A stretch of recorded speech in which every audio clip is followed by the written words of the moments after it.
कहते हैं कि अपने विरोधी अपने दुश्मन को कभी कम नहीं आंकना चाहिए।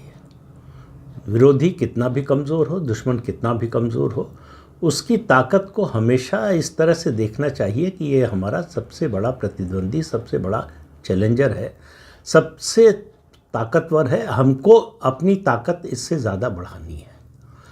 तो एक सवाल उठ रहा है कि अभी उत्तर प्रदेश विधानसभा का बजट सत्र चल रहा है। बजट सत्र में मुख्यमंत्री योगी आदित्यनाथ ने एक टिप्पणी की। हालांकि वो बड़े हल्के फुल्के अंदाज में की गई टिप्पणी थी, गंभीरता से नहीं की गई थी, लेकिन योगी जी बोले और उसको गंभीरता से न लिया जाए ऐसा तो होता नहीं है। तो ऐसा हुआ भी नहीं। उन्होंने कहा कि देश में राहुल गांधी का होना बीजेपी की जीत की गारंटी है राष्ट्रीय स्तर पर। इसी तरह से उत्तर प्रदेश में अखिलेश यादव का होना बीजेपी के लिए गारंटी है उत्तर प्रदेश में जीतने की। और कहा कि पप्पू और टप्पू में ज़्यादा फर्क नहीं होता। फिर चुटकी ली शिवपाल यादव पर, कहा कि चच्चू ने कोई ऐसे ही नाम नहीं रख दिया, कुछ सोच समझ कर रखा होगा।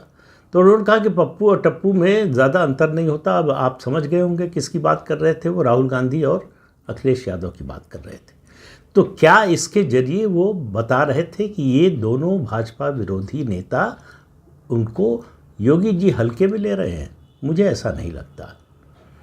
लेकिन सवाल ये है कि योगी जी का ये कॉन्फिडेंस, ये आत्मविश्वास कहाँ से आ रहा है? अभी लोकसभा चुनाव 8 महीने पहले हुए और उसमें बीजेपी की स्थिति पहले से खराब हुई।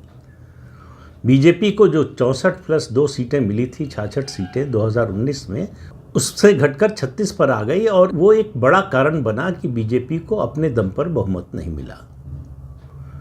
लेकिन अगर आप वहीं 4 जून 2024 में ही खड़े रह जाएंगे तो इस निष्कर्ष पर ही पहुंचेंगे। उसके बाद जो घटनाक्रम हुआ है, उसके बाद जो राजनीति में बदलाव आया है, उसको अगर पूरी तरह से नज़रअंदाज कर देंगे तो एक तो सही नतीजे पर नहीं पहुंचेंगे और दूसरा जो है उसी खांचे में फंसे रहेंगे। पिछले 8 महीने में देश में क्या क्या हुआ है आपको मालूम है। अलग अलग राज्यों में पहले बीजेपी हरियाणा जीती, जम्मू कश्मीर में जम्मू जीती, उसके अलावा एक चुनाव झारखंड में हारी और वो भी वहाँ कांग्रेस की जीत नहीं हुई, वहाँ झारखंड मुक्ति मोर्चा की जीत हुई।